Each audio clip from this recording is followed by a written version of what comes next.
Assalamualaikum warahmatullahi wabarakatuh dan salam sejahtera buat kita semua. Dan selamat datang buat teman-teman sekalian di mata kuliah Teori Desain Lanskap, yakni pada minggu ketiga atau pertemuan ketiga. Yang mana pada kesempatan kali ini kita akan membahas mengenai analisis tapak ya. Nah, sebelum kita beranjak jauh mengenai analisis tapak, ini sedikit pengingat kembali tentang materi minggu sebelumnya atau pertemuan sebelumnya, yakni tentang inventarisasi tapak ya. Jadi survei dan inventarisasi tapak merupakan tahap awal ketika teman-teman ingin merencana atau merancang suatu tapak ya. Nah, di inventarisasi tapak ini sebagaimana yang telah teman-teman pelajari sebelumnya, jadi secara umum bisa dibagi menjadi 3 ya. Jadi ada atribut fisik, kemudian ada atribut biologi di sini ya, dan ada atribut kultural ya atau sosial budaya ya, socio-cultural ya. Nah, di atribut fisik ini ada topografi ya. Jadi di topografi ini teman-teman akan melihat bagaimana elevasi dari tapak tersebut ya. Ketinggiannya seperti apa, kemudian kelerengannya seperti apa, atau kemiringan lahannya seperti apa ya. Kemudian hidrologinya juga, pola drainasenya, apakah sudah ada drainase alaminya misalnya, kemudian ada drainase buatannya ya. Kemudian wetlands-nya adakah gitu ya, air tanahnya seperti apa, area tangkapan airnya, mungkin tapak teman-teman yang akan teman-teman rencana itu merupakan area tangkapan air ya, water catchment misalnya ya. Kemudian stabilitas tanahnya seperti apa, apakah kuat atau labil gitu ya. Kemudian erodibilitas tanahnya, apakah mudah tererosi misalnya tanahnya, sederhananya seperti itu.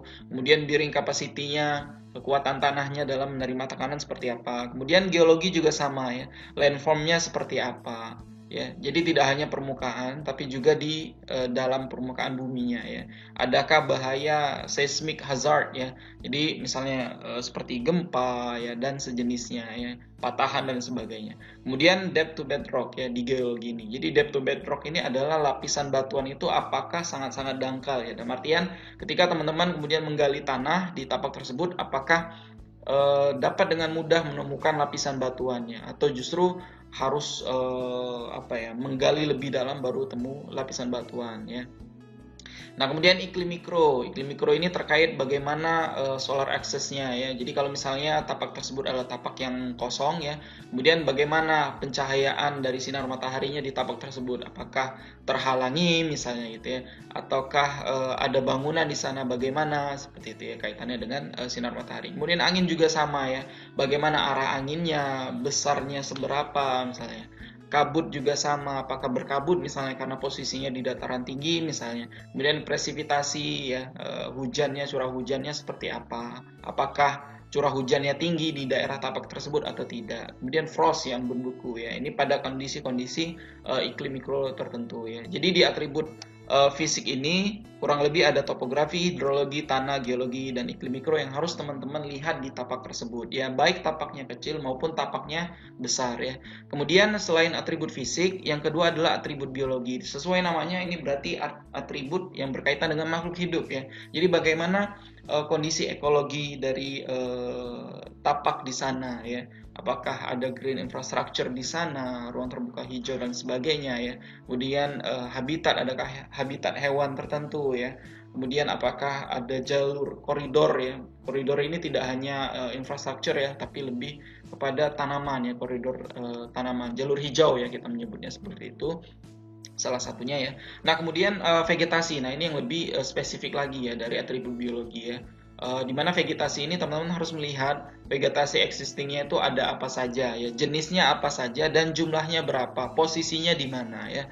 Jadi teman-teman juga harus menggambarkan itu ya. Exotic invasive species. Jadi adakah spesies invasif ya, yang bahasanya itu sebenarnya bukan asli di sana, namun kemudian tumbuh dan berkembang sangat pesat di tapak tersebut misalnya. Kemudian adakah spesies terancam di sana ya. Nah, ini nanti berkaitan dengan analisis ya. Kemudian wildlife juga sama. Nah, kemudian atribut yang ketiga adalah sosial budaya atau socio-cultural ya.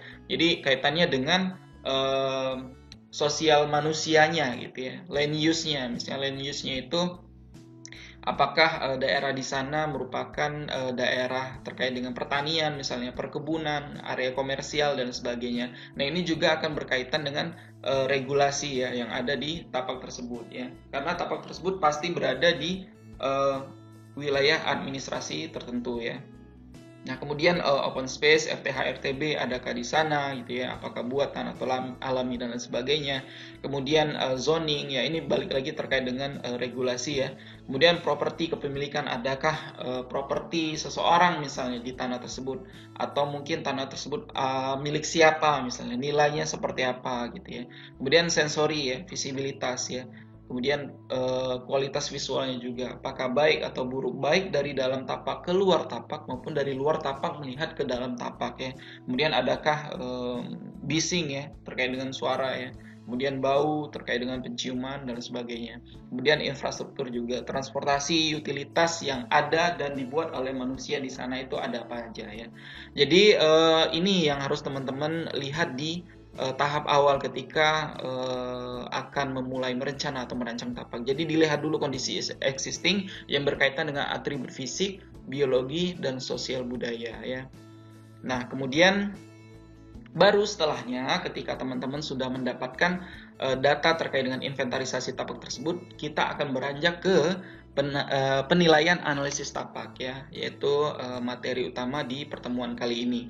Nah, di analisis tapak ini itu ada program ya. Jadi ada dua hal yang harus dilakukan bahasanya ya sebelum melangkah ke analisis tapak. Yang pertama adalah program ya. Program ini terdiri dari tujuan dan sasarannya, kemudian penggunaan lahan dan aktivitas serta pentahapannya. Dalam artian di sini secara sederhana ya, program ini adalah kemudian teman-teman harus menentukan tujuan dan sasaran dalam mengembangkan si tapak itu untuk apa gitu ya.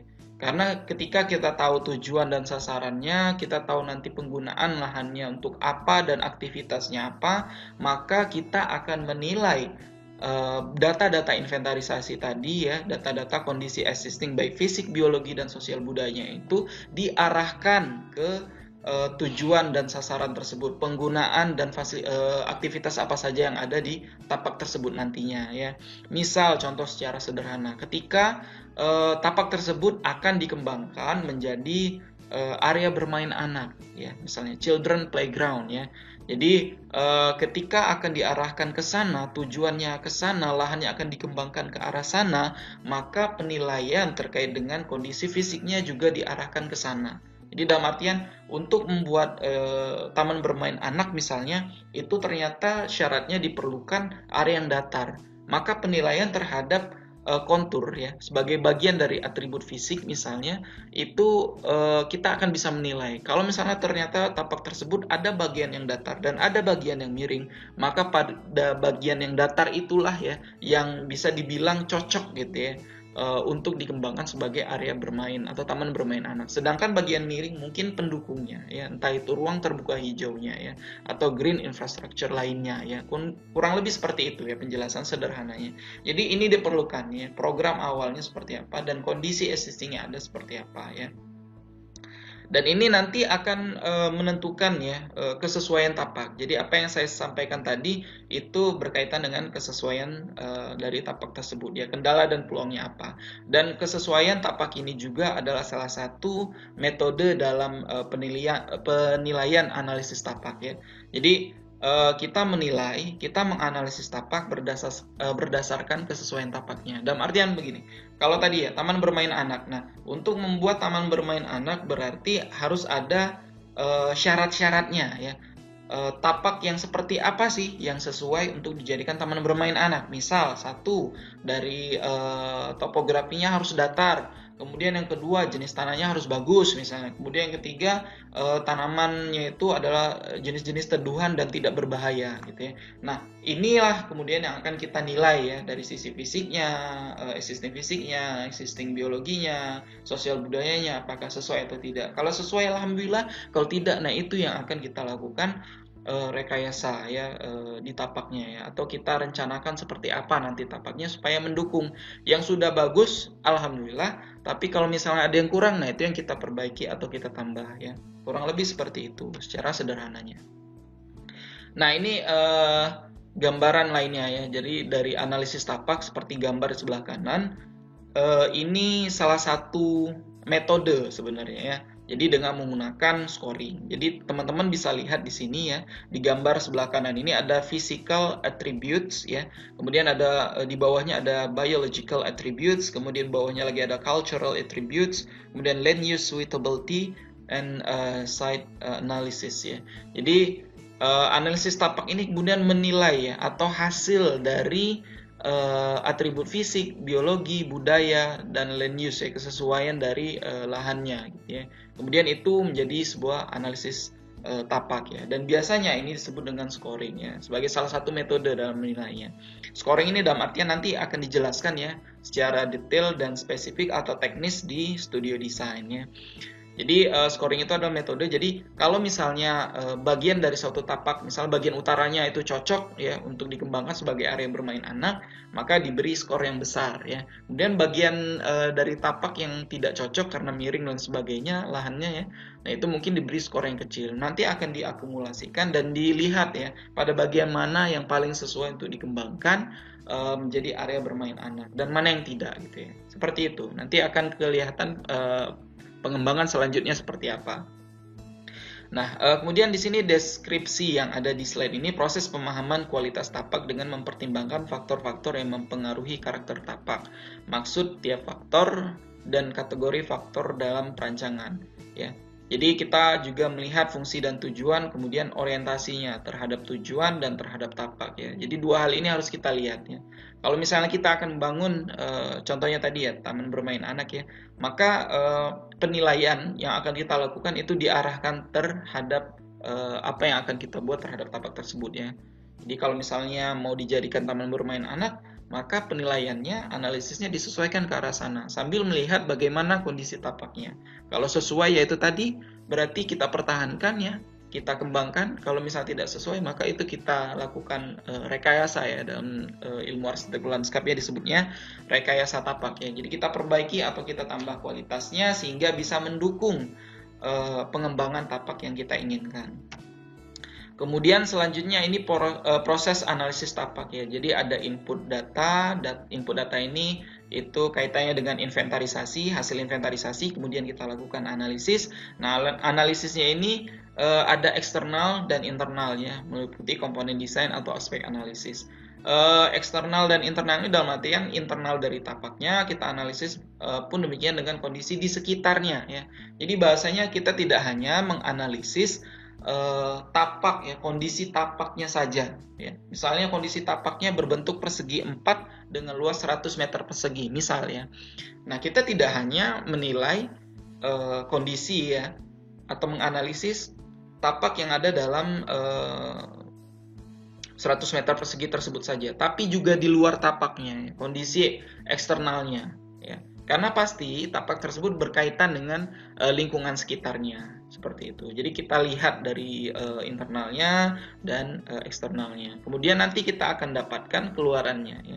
Jadi keluaran dari proses analisis tapak ini nanti berupa persoalan atau problem. Jadi apa yang kita dapatkan dari tapak tersebut? Kalau kondisi tanahnya gitu ya, hasil inventarisasi misalnya tidak subur dan kemudian miring atau curam gitu ya, maka itu menjadi problem yang harus kita analisis seperti apa nanti tanggapannya atau seperti apa nanti solusinya ya. Kemudian batasannya seperti apa yang ada di dalam tapak tersebut ya. Mungkin tidak bisa dilakukan proses perbaikan misalnya, tapi kita bisa melakukan rekayasa di sana ya, seperti itu. Kemudian kendalanya apa ya, jadi di analisis ini kita melihat kendalanya apa, potensinya apa ya. Potensinya itu akan kita kembangkan dan kendalanya itu kita atasi ya. Nah, ini kemudian berkaitan dengan daya dukung dari tapak tersebut ya. Nah, ini adalah constraint dan contohnya. Jadi misalnya di sini ecological infrastructure ya, infrastruktur ekologis. Misalnya ternyata di tapak teman-teman sekalian itu adalah area aquifer ya. Aquifer ini adalah suatu area di mana di bawah permukaan tanah tersebut ada sumber air atau lapisan air gitu ya, yang sangat-sangat bermanfaat gitu ya untuk tapak tersebut atau area di sekitarnya ya. Jadi jangan sampai kemudian pengembangan dari tapak tersebut merusak si aquifer ini ya. Kemudian mungkin wetlands juga ya, atau water catchment ya. Misalnya ternyata di tapak kita itu adalah area tangkapan air ya. Jadi jangan kemudian kalau misalnya tapak tersebut ada area tangkapan air, justru kita bangun gitu ya. Kita jadikan bangunan ya, diubah gitu ya. Nah, itu yang tidak bagus itu ya. Nah, ini sebenarnya hambatan-hambatannya yang sering ditemui kaitannya dengan infrastruktur ekologis ya. Jadi kondisi yang seperti ini nanti kita lihat bagaimana kreatifnya seorang arsitek lanskap dalam menghadapi permasalahan-permasalahan atau hambatan-hambatan yang ada di lapang ya. Seperti itu. Kemudian bahaya hazard ya terkait dengan keamanan maupun kesehatan.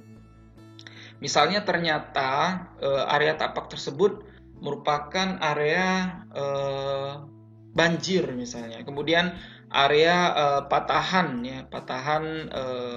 yang bisa berakibat misalnya gempa bumi dan lain sebagainya ya, kemudian tanah longsor dan sebagainya. Nah, ini sebenarnya hambatan ya terhadap pengembangan tapak tersebut. Kemudian pun demikian dengan physiographic barriers, natural resources, historic resources, legal restriction, nuisance ya.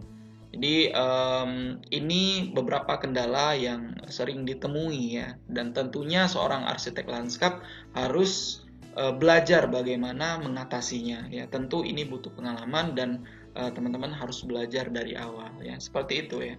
Kemudian selanjutnya, nah ini contoh terkait dengan water catchment area ya di Singapura ya, sebagai negara kecil yang kalau tidak salah luasnya itu tidak lebih luas dari DKI Jakarta ya.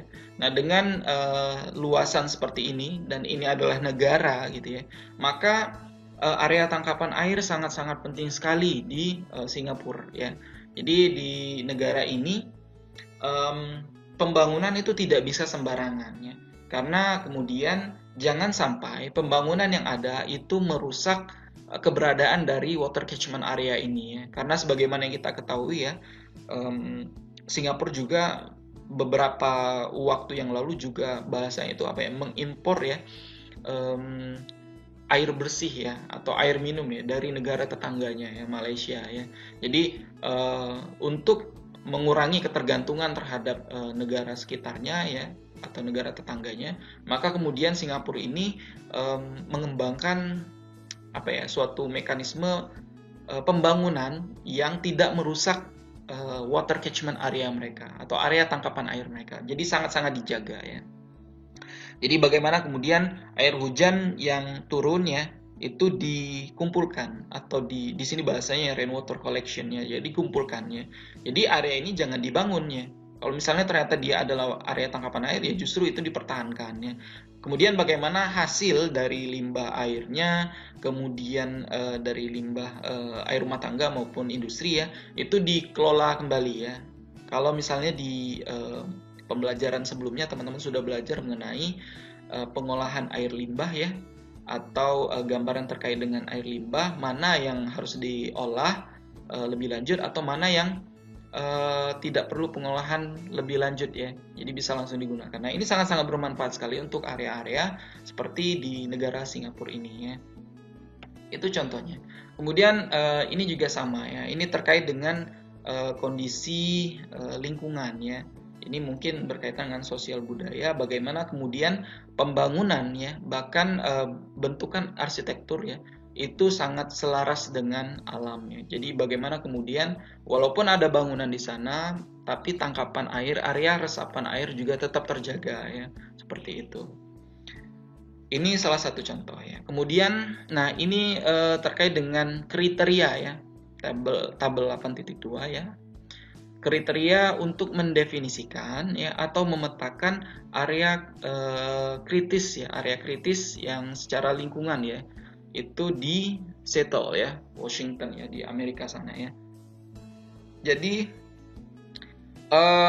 Untuk mendefinisikan bahwasanya area kritis tersebut terkait dengan misalnya yang pertama adalah bahaya longsor gitu ya misalnya, maka kriteria untuk mendefinisikan bahwasanya area tersebut adalah area longsor, yang pertama di sini ditulisnya known landslide areas ya, jadi dikenal sebagai area yang memang sering terjadi longsoran misalnya di sana ya. Kemudian slope-nya di atas 15% dengan kondisi geologi tertentu ya, misalnya kalau di yang ketiga ini slope-nya atau kemiringan lahannya lebih dari 40%, tentu lebih dari 40% pasti kemungkinan untuk terjadinya longsor itu lebih besar. Tapi di sini yang di nomor 2 ini hanya 15% ya. Tapi dia kemudian punya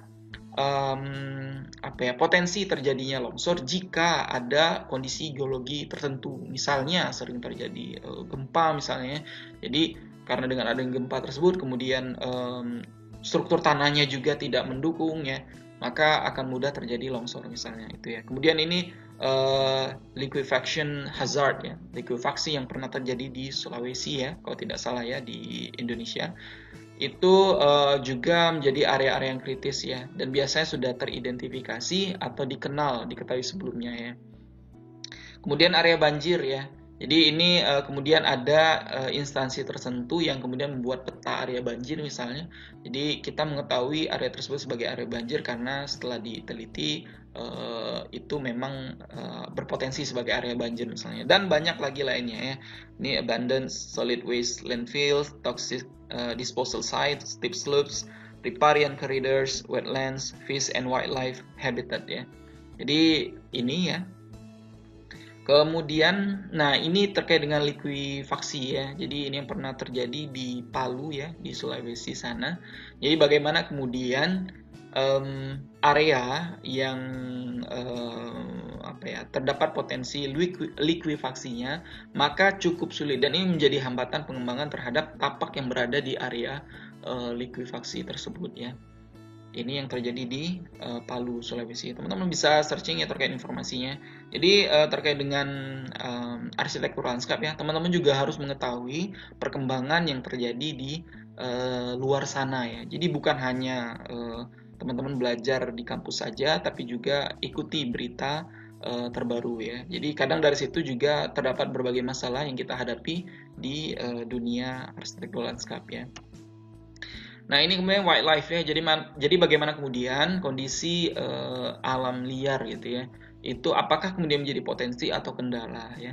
Nah kalau misalnya teman-teman lihat dari gambar ini, sebenarnya bagaimana kemudian area alam liar ini, ya, wildlife ini kemudian dimanfaatkan ya, dan ini menjadi potensi, justru bukan kendala ya, tapi potensi ya. Jadi ketika teman-teman lihat di sini ya, ada jerapah ya, yang dia menjulurkan lehernya masuk ke dalam salah satu jendela dari rumah ini ya. Jadi ini bisa menjadi wisata justru ya. Jadi area wisata minat khusus ya. Minat khususnya apa? Yaitu terkait dengan wildlife ya. Tapi bagi orang yang mungkin tidak bisa melihat ini sebagai potensi, justru mungkin mengiranya ini adalah kendala ya. Maka itu seorang arsitek lanskap harus pintar dan jeli ya, kemudian menilai mana sisi potensinya atau apakah ada sisi potensi yang bisa dikembangkannya dari si tapak tersebut ya. Dan ini menjadi bagian dari kreativitas seorang arsitek lanskap ya. Nah kemudian, ini terkait dengan kondisi tapak ya. Jadi gambar yang atas di sini bisa teman-teman baca ya, kondisi tapak, kemudian di bawahnya adalah gambaran tanggapan rancangan. Jadi bahasanya ini adalah kondisi hasil dari inventarisasi yang kemudian dianalisis dan hasil solusinya itu ada di bawahnya ya. Atau analisis dan solusinya itu ada di bawahnya. Nah, ini contohnya dari lingkungan, kemudian ini dari lingkungan semua ya. Jadi misalnya di sini ini tapaknya ya. Yang segi 4 ini adalah tapaknya, tapak proyeknya. Kemudian di bagian utaranya ternyata ada lapangan parkir ya, untuk perkantoran di sebelahnya. Kemudian di sini menjadi zona berfasilitas tinggi ya, di mana area parkir tersebut. Nah, kemudian kondisi di sebelahnya ada taman ya ternyata. Kemudian ada perumahan ya di sini ya, perumahan ya. Kemudian di sini ada kantor-kantor ya. Nah, di sini saja ya, dari gambar ini saja teman-teman sudah bisa melihat ya bahwasanya kita tidak hanya fokus di tapaknya, tapi area di sekitar tapaknya atau area di luar tapak yang berkaitan dengan tapak ini ya. Jadi kalau misalnya ternyata tadi di sebelah utaranya itu ada lapangan parkir ya, kemudian maka nantinya ya pengembangannya itu akan disesuaikan ya. Bagaimana kemudian lapangan parkir tersebut kalau misalnya ternyata bising ya, maka bagaimana kita bisa memfilter bisingnya ya. Kemudian juga di sini ya bagaimana kemudian dari tapak ini ada view yang sangat-sangat bagus ya di luar tapak ya. Jadi ini tapaknya, kemudian di sini ada taman ya, di sini tulisannya taman kota ya. Jadi bagaimana kemudian kita bisa memanfaatkan taman kota tersebut ya. Jadi kita menyebutnya istilahnya borrowing view ya. Jadi kita bisa mengambil kebermanfaatan dari keindahan yang ada di luar tapak gitu ya. Di sini tulisannya bangunan atau daerah apa ini? Ya, jadi mengambil manfaat gitu ya. Jadi bagaimana kemudian kita bisa mengambil manfaat dari adanya sungai. Di sini ada sungai, kemudian ada taman ya. Jadi bagaimana kita bisa mengambil manfaat dari keberadaan sungai tersebut dan taman tersebut ya untuk menambah nilai gitu ya dari si tapak ini ya. Seperti itu. Nah, kemudian misalnya di sini parkir ya. Jadi sebelah utara tadi ada parkir, kemudian bagaimana kemudian ketika kita mengembangkan tapak ya area parkir di tapak kita juga mungkin berdekatan dengan area parkir yang ada di di dekat area parkir di bagian utaranya ya. Jadi dalam artian ini kita kelompokkan ya. Karena di sini sudah ada area parkir, ya mungkin kita akan kembangkan area parkirnya di sini saja. Jadi memang benar-benar terfokuskan. Kenapa demikian? Kalau misalnya ternyata kita menaruh area parkirnya di bawah misalnya, ya kemudian bangunan yang akan kita bangun di sini itu dikelilingi bahasanya, dikelilingi oleh area parkir yang tentunya mungkin bising dan lain sebagainya ya. Jadi ini salah satunya saja ya. Jadi bagaimana kemudian kita bisa memanfaatkan keberadaan atau lingkungan yang ada di sekitarnya untuk pengembangan si tapak ini ya. Kemudian pun sama ya dengan di sini ya, teman-teman nanti bisa melihat bagaimana kaitannya dengan kondisi lingkungan sekitar itu akan mempengaruhi pengembangan dari tapak tersebut ya. Kemudian selanjutnya masih ya dengan konsep atau format yang sama. Di sini ada kondisi tapak ya. Kemudian di bawahnya ini adalah gambaran tanggapan rancangannya ya. Jadi ternyata si tapak itu ukuran luasnya seperti ini ya. Seperti tergambar ini. Jadi silakan nanti teman-teman kalau ingin mengembangkan tapak ya, itu menuliskan ukurannya berapa atau luasannya berapa, bentuknya seperti apa. Nah nanti ini kemudian akan menentukan ya seberapa area parkir yang bisa dibuat misalnya, area parkir yang bisa ditampung ya, dan di sebelah mana misalnya posisinya gitu ya, dan lain sebagainya. Kemudian ini juga garis sempadan ya, garis sempadan jalur penembusan. Jadi ada aturan ya terkait dengan sempadan ya, sempadan jalan gitu ya. Jadi area yang dekat dengan jalan itu ada aturannya untuk tidak tidak ada pembangunan bangunan di sana ya. Jadi tidak dibangun bangunan di sana ya. Dan ini biasanya dikembangkan menjadi area ruang terbuka hijau ya atau taman gitu ya. Seperti di sini ya. Jadi daerah dalam garis sempadan dapat dipergunakan untuk parkir misalnya ya, halaman bermain, taman dan sejenisnya ya. Jadi tidak ada bangunan komersil di sana ya. Tidak ada bangunan fisik di sana. Jadi lebih kepada taman atau parkir dan area penunjang lainnya ya. Karena ini terkait dengan aturan. Kemudian kontur juga sama ya di sini ya. Jadi bagaimana kemudian kalau di sini dicontohkan area yang lebih tinggi itu adalah area di sini ya, lebih tinggi, dan di sini area yang lebih rendah ya. Jadi bagaimana kemudian dengan kontur ini itu bisa kita manfaatkan ya. Sisi positifnya kita manfaatkan ya. Misalnya di area yang lebih tinggi ini kemudian itu diletakkan bangunan ya. Kenapa bangunannya ditaruh di kontur yang lebih tinggi? Karena tentu ini akan mengurangi terjadinya banjir misalnya di situ ya. Karena air tentu akan mengalir dari area kontur yang lebih tinggi ke yang lebih rendah ya. Nah, tapi kalau kemudian ternyata bangunannya itu memang diplot ya, atau harus diplot di bagian yang lebih rendah misalnya ya, dengan kondisi-kondisi tertentu. Nah, bagaimana kemudian alirannya itu bisa kita kita perbaiki gitu ya. Jadi jangan sampai kemudian alirannya itu langsung ke bangunannya, tapi kita alirkan melewati sebelah bangunannya, kemudian dimasukkan ke dalam sungai kecil yang ada di sebelahnya. Misalnya seperti itu ya. Jadi dalam artian di sini kondisi-kondisi yang ada di tapak maupun di luar tapak itu saling kita kaitkan ya, untuk menentukan pada akhirnya untuk menentukan bagaimana pengembangan si tapak ini ya. Seperti itu. Nah, ini contoh lainnya ya yang terkait dengan gambar inventarisasi dan analisis ya. Jadi bagaimana kemudian kalau di sini bisa kita lihat ya, ini legendanya secara langsung ya ada di gambar ya. Yang warnanya biru di sini adalah steep slopes ya. Jadi ini area yang curam ya. Kemudian yang hijau itu adalah area yang moderate ya, area yang tidak terlalu curam ya. Kemudian yang warna kuning adalah gentle slopes ya. Ini lebih ke arah ya cukup datar ya, kurang lebih seperti itu. Nah, yang di garis-garis ini wetland ya, atau ini adalah badan air lah ya, kurang lebih seperti itu. Nah, di sini ada akses apa ini? Akses taman ya. Oh, akses ini baik akses masuk ya, atau juga bisa untuk parkir misalnya ya. Oke. Jadi ini bisa menjadi akses masuk ya. Kemudian ini adalah terkait dengan area-area ya, yang bisa menjadi akses masuk juga ya. Akses masuk ya. Jadi ini adalah hasil analisis, ternyata untuk area di sini ini bisa menjadi akses masuk ke dalam tapaknya, dari sekitar ke dalam tapaknya ya.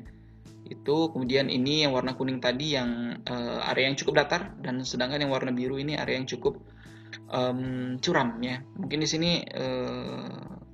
area bukit mungkin ya, sedikit berbukit mungkin. Nah, dari sini juga kita bisa melihat bagaimana view-nya ya dari tapak keluar ya. Apakah bagus, positif atau negatif ya. Ini salah satu. Jadi yang ingin saya sampaikan di sini di slide ini adalah ini salah satu gambar ya. Bagaimana menggambarkan hasil dari inventarisasi dan hasil analisis ya. Mungkin tidak semua ya, karena ini mungkin bagian dari tapak, ketinggian tapak ya, atau kontur atau topografi tapak, kemudian view, kemudian aksesibilitas ya. Jadi belum semuanya ya, di sini belum ada terkait dengan tanaman dan lain sebagainya ya. Ini contoh saja beberapa bagian dari hasil inventarisasi dan analisis yang kemudian digambarkan ya. Dan ini juga bagian dari pekerjaan teman-teman nantinya setelah melakukan inventarisasi, setelah survei dan inventarisasi ke tapak, kemudian analisis dan akhirnya dibuat dalam bentuk gambar ya. Nah, ini contoh lainnya ya terkait dengan potensi dan kendala ya. Jadi kontur ini adalah area yang berkontur ya. Jadi area yang berkontur dan berada di pinggir laut ya. Di sini ada di pinggir laut. Jadi ini bisa jadi potensi dan bisa jadi kendala ya. Jadi tergantung. Kalau misalnya ternyata kita akan membuat, misal kita akan buat lapangan sepak bola misalnya, tapi kita diberikan lahan yang seperti ini ya, tentu kita akan menyesuaikan ya. Ini akan menjadi suatu kesulitan ya kalau misalnya kita tidak melakukan penyesuaian atau rekayasa pada tapak tersebut. Bisa saja gitu ya. Mungkin kita akan mengambil area yang lebih datar di sini, tapi tentu area yang berkontur di sini itu juga menjadi hambatan ya, bisa menjadi kendala ya kalau misalnya tidak kita kembangkan ya. Kecuali kalau pada gambar ini ya, bagaimana kemudian area berkontur ini menjadi potensi untuk membangun suatu bangunan yang unik ya, yang unik, dan tentunya view-nya ini sangat-sangat bagus sekali karena memanfaatkan view dari laut yang ada di sekitarnya ya. Seperti itu. Jadi ini bisa menjadi potensi dan bisa menjadi kendala ya. Karena bahasanya atau bahasa sederhananya, ketika kita diminta untuk membangun bangunan tertentu ya, maka ada tapak ideal yang sesuai dengan bangunan tersebut ya. Pun demikian dengan ketika kita diberikan tapak tertentu, maka ada bangunan ideal tertentu yang bisa dibangun pada tapak tersebut ya. Jadi bisa kita lihat dari tujuannya dan bisa kita lihat dari kondisi tapaknya seperti yang saya jelaskan sebelumnya ya. Nah, ini terkait dengan struktur pencegah erosi ya. Nah, struktur pencegah erosi ini merupakan hasil dari inventarisasi dan analisis tapak ya. Bagaimana kemudian ketika kita melakukan inventarisasi, ternyata tanahnya ini cukup labil misalnya dengan struktur tanahnya, dengan jenis tanahnya ya, kemudian dengan kemiringan lahannya juga ya. Itu kemudian kita analisis dan diperlukan suatu solusi untuk mencegah terjadinya longsor dan sebagainya ya, yang kemudian mengubah area dari riparian sungai ini gitu ya. Jadi kemudian ini adalah hasil dari inventarisasi dan analisis berupa solusi ya. Jadi solusinya salah satunya ya dengan struktur pencegah erosi ini ya, seperti ini ya. Nah, terkait dengan ini di sini bisa saya jelaskan. Jadi intinya bagaimana kemudian tinggi dari retaining wall ya. Retaining wall ini yang ini ya. Bangunan fisik yang ini. Jadi retaining wall-nya ini itu di sini ditulis a building permit is required for any retaining wall greater than 1.2 meters in height ya. Jadi kemudian di awalnya ini where the ratio between retaining wall is less than 2:1. Jadi rasionya itu harus di bawah 2:1. Jadi misalnya tinggi retaining wall-nya ini adalah 2 ya, maka jarak antara retaining wall sama area yang bisa diokupasi untuk area fill di sini ya, itu harus lebih dari 1 meter. Kenapa? Agar rasionya itu masih di bawah 2:1 ya. Seperti itu. Dalam artian ini contoh idealnya ya. Contoh idealnya di sini yang mungkin teman-teman langsung paham ya. Contohnya misalnya tingginya adalah 2 meter, maka area fill di sini juga 2 meter. Jadi misalnya di sini 2 meter, maka di sininya mungkin 2 sampai 2,5 ya. Jadi perbandingannya itu masih di bawah rasio 2:1. Seperti itu ya. Jadi jangan sampai kemudian retaining wall-nya ini tinggi banget ya, tapi area fill-nya itu sempit banget gitu ya. Jadi itu akhirnya perbandingannya bukan 2:1 atau bukan di bawah 2:1 ya. Jadi ini adalah aturan-aturan, ketentuan-ketentuan yang nantinya mungkin akan teman-teman pelajari lebih detailnya di rekayasa tapak atau konstruksi bangunan landscape ya, seperti itu. Kemudian selanjutnya ini adalah gambaran lainnya terkait dengan bagaimana solusi terhadap permasalahan yang ada di tapak ya. Misalnya di sini ternyata ada abrasi pantai ya. Misalnya tapak teman-teman ada di pantai ya, pinggir pantai. Teman-teman akan mengembangkan area pesisir ya. Tapi kemudian ada permasalahan yakni gelombangnya tinggi dan lain sebagainya. Nah, ini adalah solusi ya. Solusi yang kemudian diterapkan agar gelombang tersebut ketika sampai ke area pesisir itu gelombangnya sudah kecil ya energinya ya, dengan struktur pemecah ombak ini ya. Dan ini bukan sembarangan ya. Jadi ini bentuknya ya, ini bagian dari teman-teman teknik kelautan atau sains kelautan ya. Ini ada penelitiannya. Jadi dengan bentuk seperti ini ternyata akan mengurangi si gelombangnya itu, energi gelombangnya itu secara efektif dan efisiennya. Bahkan mungkin ini bisa menjadi habitat beberapa hewan tertentu ya. Nah, selanjutnya ini masih sama formatnya dengan yang sebelumnya. Jadi ada kondisi tapak di sini ya. Kemudian di bawahnya adalah gambaran tanggapan rancangan terhadap kondisi tapak tersebut ya. Jadi contohnya misalnya drainase, dan ini sudah saya sampaikan di sebelumnya ya. Jadi karena area di sini konturnya lebih tinggi dan lebih rendah, tentu aliran drainasenya dari bagian sisi tapak sebelah sini ke sisi tapak yang lainnya sebelah sana ya. Nah, ini drainase ya. Kemudian nah, ini hasil dari analisis itu kemudian ditanggapi berupa solusi. Oh, berarti bangunannya jangan ditaruh di bagian ujung sini misalnya di area berbentuk L seperti ini. Ini area bangunannya. Jadi bangunan di tanah yang tinggi untuk menghindari masalah-masalah drainase. Nah, ini adalah tanggapan atau solusinya ya. Nah, di sini Kalaupun ternyata bangunannya harus dibangun di area yang lebih rendah karena kondisi tertentu atau ada karakter tertentu yang mengharuskan di sana misalnya, maka kita bisa melindungi bangunan tersebut dari aliran air tersebut dengan bentukan tertentu ya. Jadi bagaimana aliran airnya itu tidak langsung ke bangunannya, tapi mengalir ke sebelah bangunannya baru dialirkan ke sungai yang ada di sebelahnya.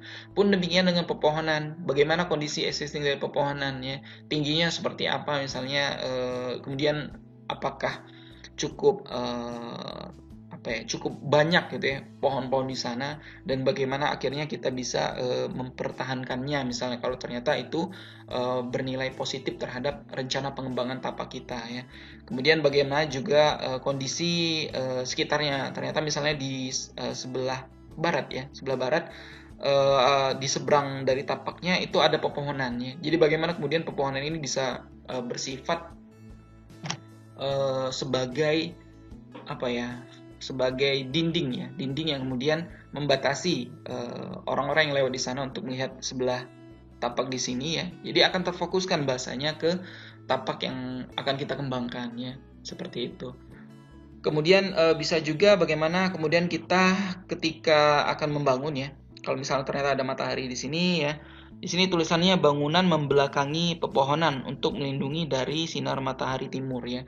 Jadi kalau misalnya ternyata tapak kita kondisi seperti ini ya, arah utara yang sana dan timur di sini yang artinya matahari datang dari sebelah sini, maka untuk melindungi cahaya yang terlalu berlebihan, maka kita bisa meletakkan pepohonan di sebelah sini misalnya, tanpa kemudian menutupi banget keberadaan dari sungai dan taman yang nilainya positif gitu ya. Nah, ini nanti akan kita lakukan proses desain nantinya. Di sini baru analisis dan solusinya ya. Nah, ini keistimewaan buatannya. Jadi dalam artian ketika kita melihat tapak tersebut ternyata misalnya sudah ada curve-nya, sudah ada titian di sungainya misalnya, kemudian ada trotoar gitu ya. Jadi ini adalah keistimewaan buatan yang kemudian itu bermanfaat untuk pengembangan dari tapak kita. Bagaimana kemudian entrance-nya kita bangun di mana ya, dan lain sebagainya ya. Nah, ini kita lanjut ya, ini terkait dengan sanitary sewer ya.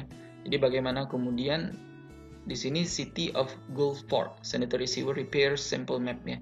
Jadi bagaimana kemudian ketika kita melakukan inventarisasi, kemudian kita menganalisis ya, dan kita lakukan sebuah perencanaan dan perancangan ya.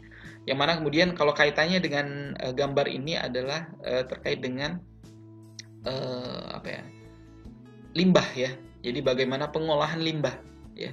Ketika kita kemudian sudah tahu bagaimana sistem pengolahan limbah yang baik ya, kemudian kita petakan ya. Nah, nanti dengan adanya hasil kerja berupa inventarisasi, kemudian analisis, dan kita tentukan bahwasanya di sini perlu sanitary sewer dengan pola seperti ini misalnya ya.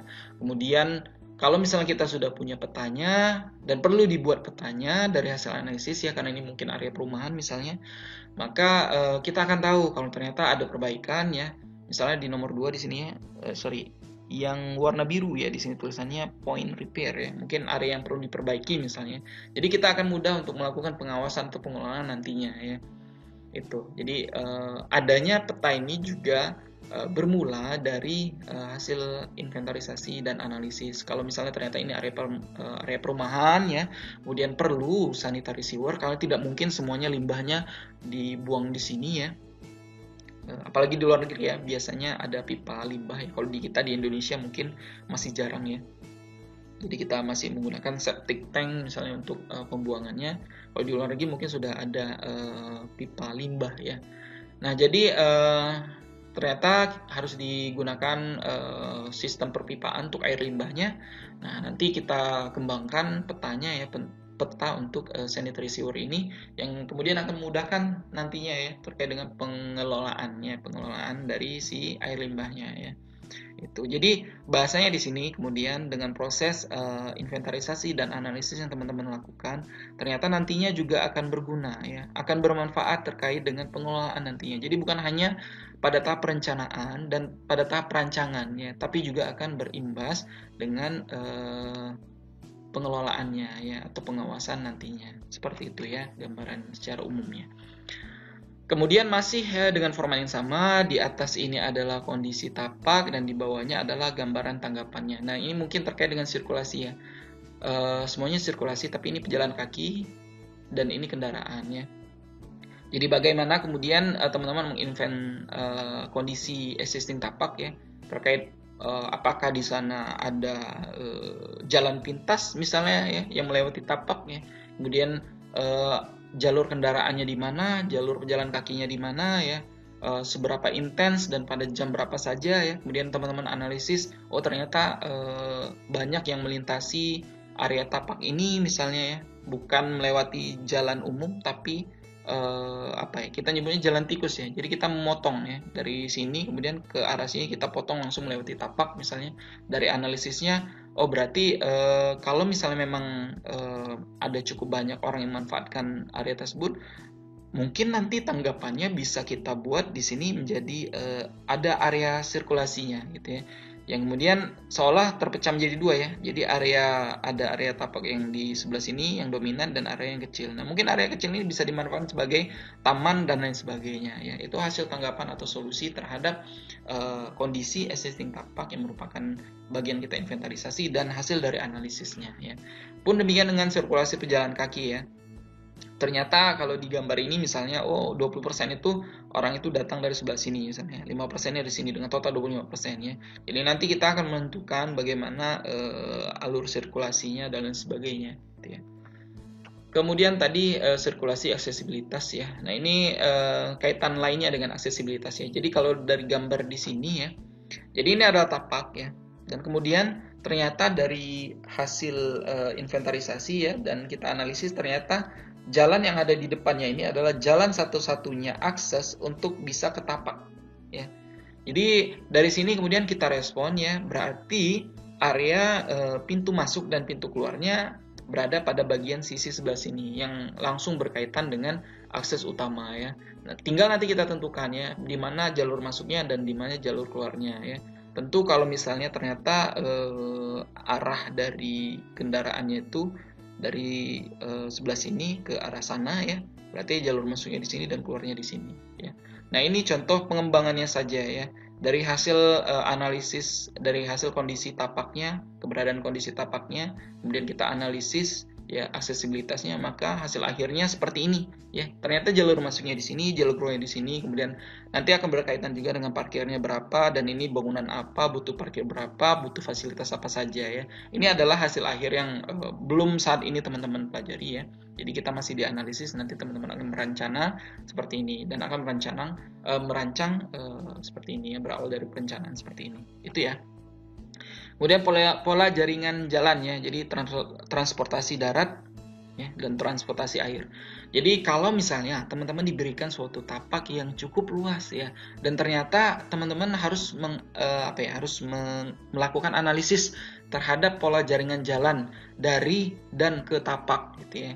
Nah, kalau misalnya contohnya seperti ini ya, ada jalur transportasi air dan transportasi darat, maka teman-teman harus melihat hal itu ya, apakah itu kemudian jadi potensi atau kendala. Kalau misalnya potensi, maka kita kembangkan, kita tonjolkan ya, dan itu menjadi suatu hal yang positif terhadap tapak kita, nilai tambah dari tapak kita ya.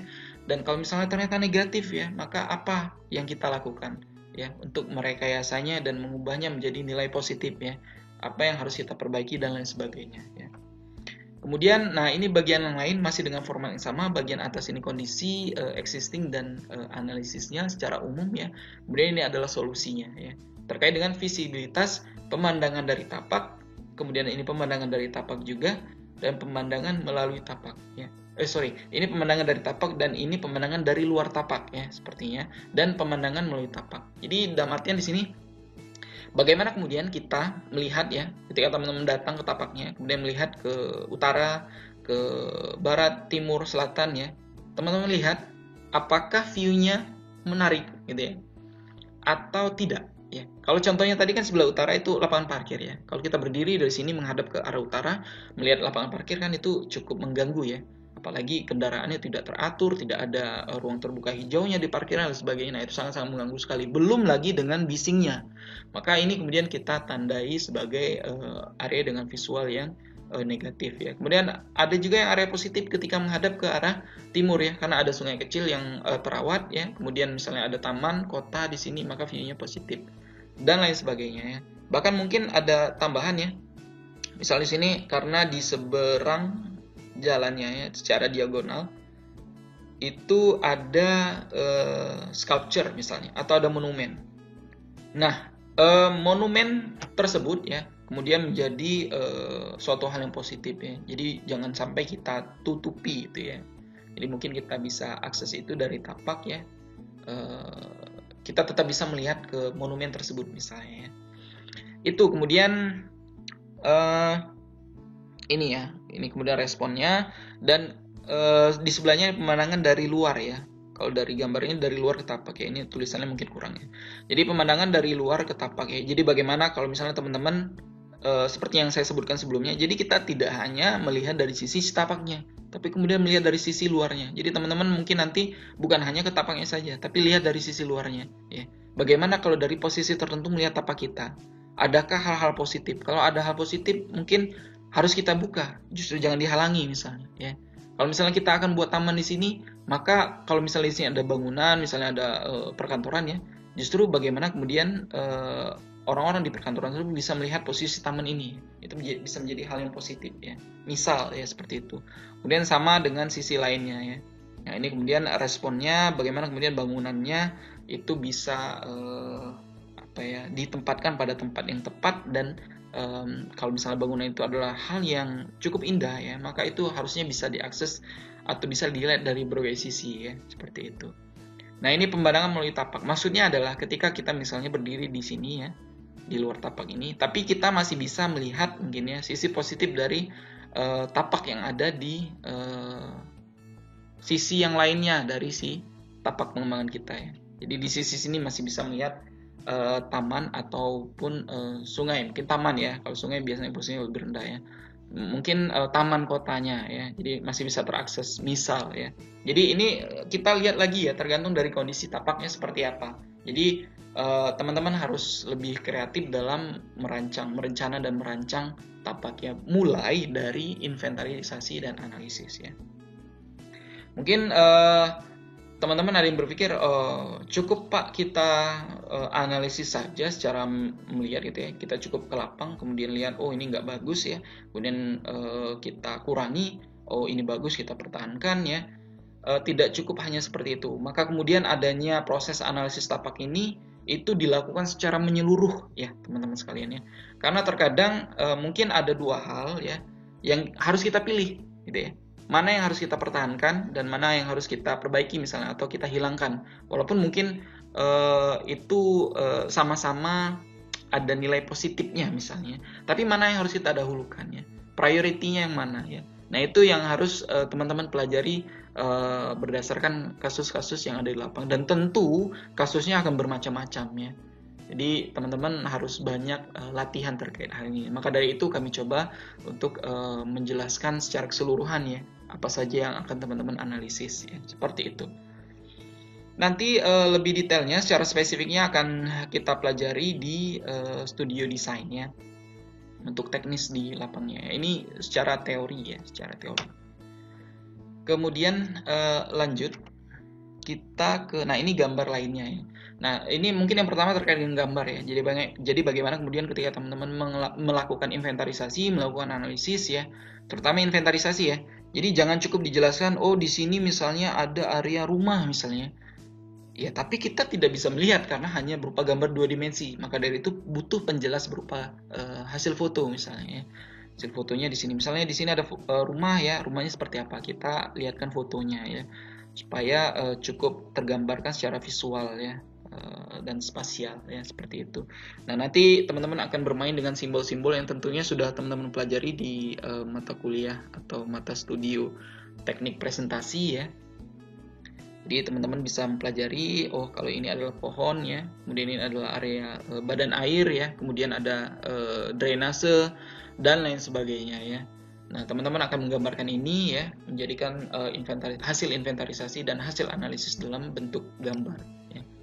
Nah, ini analisis dari komponen lainnya ya, yakni kebisingan, kemudian sosial budaya dan utilitas. Ya. Formatnya masih sama, bagian yang atas ini adalah kondisi tapaknya dan kemudian analisisnya, dan di bawahnya adalah responnya ya, atau sintesis solusinya gitu ya. Jadi terkait dengan kebisingan ya, seperti yang telah teman-teman pelajari sebelumnya, bagaimana kemudian menggambarkan simbol kebisingan. Kalau misalnya tinggi seperti ini berarti sangat-sangat bising sebelah sini, namun di sini tidak terlalu misalnya. Kemudian nanti kita akan meresponnya ya. Kalau ternyata di sini bising ya, maka jangan letakkan bangunan ya, jangan letakkan bangunan di dekat kebisingan ini, tapi dimundurkan seperti ini ya. Nah ini ya, jadi bisingnya di daerah sini ya. Ini gambar yang sama ya teman-teman ya. Ini bisingnya di sebelah sini. Kemudian kalau misalnya kita letakkan bangunan di sini, maka kita bisa membuat area taman bermain ya, yang fungsinya sebenarnya untuk memfilter juga ya. Jadi selain jarak yang kemudian memfilter dari kebisingan tersebut, dengan keberadaan green infrastructure atau taman atau pepohonan yang ada di antara bangunan dan area bisingan ini, itu bisa mengurangi ya tingkat kebisingannya ya. Nah, itu adalah hasil dari analisis ya teman-teman sekalian ya. Pun demikian yang lainnya. Nah, ini manusia dan budaya juga ya. Jadi kaitannya dengan bagaimana sosial dan budaya yang sosial budaya yang ada di tapak maupun di sekitar tapak itu akan mempengaruhi analisis kita dan respon yang kita buat untuk pengembangan tapaknya. Pun demikian dengan utilitas ya, utilitas yang sudah ada ya, itu bisa kita manfaatkan ya untuk tapak. Kalau misalnya ternyata butuh utilitas tertentu tapi tidak ada, berarti itu yang harus kita tambahkan ya dalam pengembangan tapaknya ya. Selanjutnya, nah ini analisis kebisingan tadi ya. Kalau ternyata tapak tadi berada di pinggir jalan dan satu-satunya, jadi bagaimana kemudian kebisingan itu bisa difilter ya.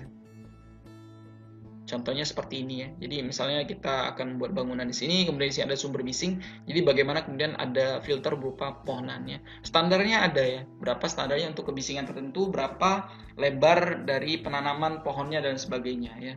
Ini mungkin akan teman-teman pelajari lagi. Pun demikian juga dengan polusi misalnya. Ternyata ada polusi selain polusi suara ya. Ada juga polusi polusi udaranya gitu ya. Polusi dalam artian mungkin ada debu, mungkin ada zat-zat kimia dan lain sebagainya ya, hasil asap kendaraan bermotor misalnya. Nah, maka teman-teman bisa menentukan berarti untuk kebisingannya ini berapa lebar tanaman ya, berapa lebar ya yang bisa kita lakukan untuk penanaman pohonnya gitu ya. Kemudian jenis pohonnya apa ya yang bisa mereduksi tidak hanya bisingnya ya, tapi juga zat-zat berbahaya ya, gas-gas berbahaya dari asap kendaraan misalnya.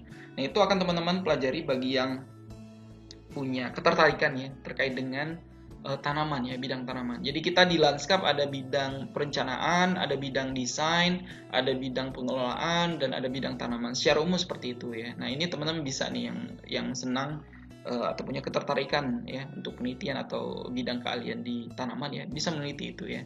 Seperti itu. Kemudian kita beranjak ke slide selanjutnya. Nah, ini contoh ya. Jadi bagaimana kemudian kalau yang di bawah ini adalah noise abatement wall ya. Jadi bagaimana kemudian mereduksi dari bisingnya itu dengan dinding masif di sini ya. Namun tetap ada seninya ya. Jadi bukan hanya beton saja misalnya, tidak ada seninya. Nah, justru di situ ya, bagaimana kemudian teman-teman bisa memperhalus gitu ya dari tujuan utamanya gitu ya untuk filter ya. Tapi juga ada sisi dari estetikanya gitu ya. Jadi tidak hanya fungsional, bahasanya tidak hanya fungsional untuk mengurangi kebisingan, tapi juga ada estetikanya di sana ya, seperti itu. Ini juga sama. Kemudian nah ini terkait dengan perilaku manusia ya, teman-teman sekalian. Jadi bagaimana kemudian perilaku manusia ini itu harus kita perhatikan ya. Di sini destruktif ya, jadi merusak ya. Apalagi negara-negara seperti negara-negara berkembang ya. Negara plus 62 kalau teman-teman nyebutnya ya. Jadi tentu saya yakin ini masih ada ya oknum-oknum tertentu yang melakukan perusakan terhadap taman ya. Jadi ini harus kita analisis ya, analisis lebih jauh bagaimana kemudian agar tidak terjadi perusakannya dan lain sebagainya. Ini contoh-contohnya bagaimana kemudian ini dimanfaatkan secara tidak bertanggung jawab ya. Jadi bagaimana kemudian mungkin akan merusak fasilitas yang ada ya, seperti itu. Nah ini lanjutannya ya, masih di analisis tapak dengan format yang sama ya, tapi ini bagian iklim ya. Jadi ini kondisi tapak ya, hasil inventarisasi dan analisis, kemudian di bawahnya ini adalah hasil responnya ya. Terkait dengan angin ya, jadi bagaimana kemudian kalau misalnya anginnya besar ya, nah itu harus kita halangi ya, jangan kemudian terlalu besar bisa kita pecah ya energinya gitu ya. Atau kalau ternyata ada angin sepoi-sepoi di sana ya, maka kita manfaatkan untuk bisa masuk ke dalam bangunan kita ya, seperti itu. Jadi kita lihat lagi ya, makanya angin perlu sekali kita lihat gitu ya, besarnya seperti apa. Kemudian curah hujan juga sama. Kalau ternyata tapak kita berada di area tropis dengan curah hujan yang tinggi, jadi bagaimana nanti hasil analisisnya ya? Tentu berkaitan juga dengan kontur drainasenya ya, area drainasenya. Kalau misalnya terjadi hujan yang deras, nanti airnya berlimpah, itu mengalirnya kemana dan apakah berkumpul di satu area tapak tertentu ya. Kemudian bagaimana bentuk dari bangunan juga, atapnya ya. Sebenarnya kita punya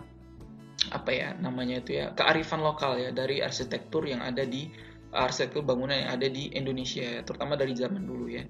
Mungkin bisa teman-teman lihat ya, kalau bangunan Belanda zaman dulu seperti di Kota Bogor ya, itu cenderung lebih atapnya lebih tinggi ya, dan lebih lancip ke arah atas ya.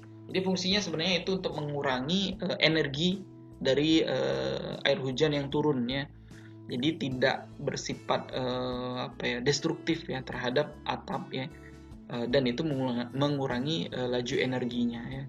Jadi itu adalah kearifan lokal terkait dengan atap ya, dan iklim yang ada di area tersebut, di mana bangunan tersebut berada. Pun kemudian dengan lintasan matahari ya.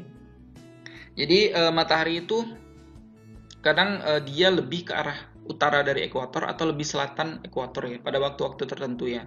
Dan itu sangat-sangat berpengaruh ya, terutama untuk area-area subtropis ya. Pun demikian dengan tropis. Nah ini perlu kita lihat ya, bagaimana kemudian kita memanfaatkan keberadaan matahari ini dan lintasannya ya. Jadi tidak hanya sinar mataharinya saja, tapi posisinya juga ya, karena itu akan berpengaruh ya. Terutama di area yang subtropis ya, di mana matahari itu tidak sebanyak yang ada di tropis ya. Kemudian, nah ini analisis lintasan matahari tadi ya. Jadi bagaimana kemudian kita bisa memanfaatkan sinar matahari tersebut, bagaimana kita memanfaatkan sinar matahari pagi ya, dan kita bisa menghalangi sinar matahari sore ya, seperti ada di gambar ini. Ini juga sama ya, jadi bagaimana sinar matahari kalau gambar yang atas ini itu langsung masuk ke dalam bangunan ya, jadi memanaskan area di dalam bangunannya secara langsung ya, karena diterima oleh lantainya di sini, kemudian dindingnya juga, dan memanaskan sekelilingnya ya. Jadi tentu di sini perlu aliran udara juga ya untuk mengalirkan udara panasnya ini ya keluar. Nah, kemudian kalau di bawahnya ini, jadi pemanasannya tidak secara langsung. Jadi dia memanaskan ada suatu tembok fisik ya di sini ya. Jadi pemanasannya berbeda ya. Dan tentunya di sini adalah bagaimana kita manfaatkan. Kalau misalnya ternyata mataharinya adalah matahari pagi ya, dan kita ingin matahari tersebut masuk ke dalam bangunan kita ya, maka kita bisa manfaatkan ya kemiringannya gitu ya. Jadi matahari pagi itu misalnya baiknya dari pagi sampai jam 10-an itu ya, matahari pagi yang bagus. Jadi bagaimana kemudian ketika matahari sudah di posisi ketika jam 11 ya, itu mungkin tidak masuk secara langsung cahayanya ke dalam bangunan kita. Jadi itu adalah analisis terkait dengan sinar matahari yang berpengaruh terhadap bangunannya. Pemanasannya seperti apa, pendinginannya seperti apa ya. Ini yang tergambarkan di sini ya. Jadi isolatifnya seperti apa ya, agar bangunannya juga tidak menjadi panas ya. Dan ini kaitannya sama GBCI ya, Green Building Council Indonesia ya. Jadi bagaimana kemudian kita bisa membangun rumah yang ramah lingkungan ya. Jadi bagaimana pencahayaan memanfaatkan sinar matahari, namun pada kondisi tertentu sinar matahari ini juga tidak memanaskan bangunan yang ada di dalam ya, kondisi dalam lingkungannya. Nah, ini adalah pencahayaannya juga sama ya. Jadi bagaimana memanfaatkan sinar matahari ya untuk pencahayaannya, tidak memanaskan langsung ya, tapi kemudian penerangannya bisa ke seluruh ruangan ya, pun kemudian dengan aliran udaranya juga sama ya. Jadi ini ada berbagai bentuk ya, dan ini akan teman-teman pelajari lebih lanjut nantinya ya, di konstruksi bangunan lanskap juga bisa ya, atau teman-teman juga nanti bisa mengambil di fisika bangunan ya, kalau di arsitektur ya, seperti itu. Nah, ini juga bentuk atap seperti yang saya bilang tadi ya. Jadi biasanya kalau di daerah tropis itu justru jangan terlalu di sini sebutnya flat ya, mengarah lebih ke flat, tapi harus lebih tajam seperti ini ya. Kenapa? Karena itu fungsinya untuk mengurangi energi dari air hujannya ya, seperti itu. Jadi ini adalah kearifan lokal yang coba saja teman-teman lihat ya, kalau di bangunan zaman dahulu ya, atau bangunan tradisional biasanya atap-atapnya itu tinggi ya, lebih tinggi gitu ya, seperti itu. Nah, ini harus teman-teman pelajari ya. Kemudian alirannya juga ya, apakah langsung atau misal dialirkan ke bawah ya, dan lain sebagainya. Ini analisis arah angin. Jadi bagaimana kemudian arah angin ini ya, kalau misalnya kita membutuhkan penghawaan ya, aliran angin di sana, maka ya kita arahkan. Jadi anginnya itu bisa masuk ke bangunan kita atau ke area tapak kita. Justru jangan dihalangi. Kecuali kalau misalnya anginnya ternyata angin yang tidak kita inginkan karena terlalu besar misalnya, atau kalau di luar negeri itu angin musim dingin gitu ya, yang sangat-sangat dingin sekali. Nah, itu bisa dipecah misalnya dengan adanya filter tanaman dan sebagainya ya. Nah, ini juga ya pola tatanan masa bangunan ya. Jadi bagaimana aliran aliran udaranya ya. Jadi yang paling baik itu yang sebelah kanan ini ya. Jadi udara itu kalau yang sebelah kiri ini itu tidak terdistribusikan dengan baik pada bangunan nomor 2 dan 3 ya. Kemudian kalau di gambar ini nomor 2 dan 3 ini sedikit mendapat aliran angin, tapi kalau di bagian ketiga yang sebelah kanan ini itu mendapatkan angin yang cukup ya, lebih dari cukup bahkan ya, dengan pola tatanan masa bangunan seperti ini. Jadi intinya di sini penataan masa bangunan juga penting ya, kaitannya dalam distribusi angin gitu ya, untuk penghawaan di dalam bangunan yang ada di tapak kita ya. Kurang lebih seperti itu yang bisa saya sampaikan ya, terkait dengan inventarisasi dan analisis tapak. Untuk lebih lengkapnya nanti akan kita bahas secara teknis pelaksananya di mata kuliah atau mata studio desain lanskap ya, di studio desain lanskap 1 ya. Demikian yang bisa saya sampaikan. Terima kasih. Assalamualaikum warahmatullahi wabarakatuh.